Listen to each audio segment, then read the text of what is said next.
הגיעה שנה תורם של כוכבי הטלנובלה פלוריסיינטה להטריף את הנוער הישראלי.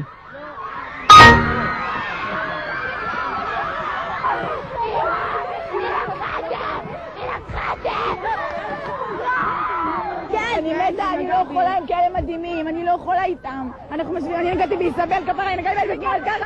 ואם טלנובלה כבר מתורגמת לכסף, אז אין זה מקרי שישראל נבחרה להיות התחנה הראשונה בסבב ההופעות הבינלאומי. Y acá particularmente me parece que como son muy buenos recibiendo todo lo que hacemos en Argentina, tienen una predisposición especial para vernos y están más abiertos a disfrutar de lo que podamos hacer. ולכבוד המעמד המחייב יש גם כמה מילים בשפה המקומית. שלום,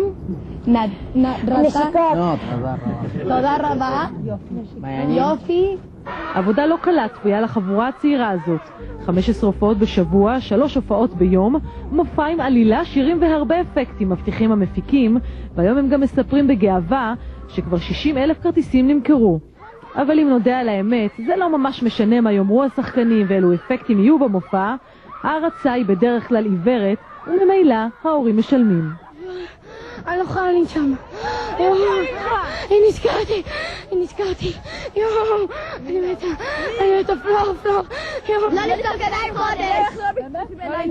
הגעתי בפיליפ, אני עכשיו פרישה. היגיון לא תמצאו כאן, וגם על האיכויות יש מי שירים גבה.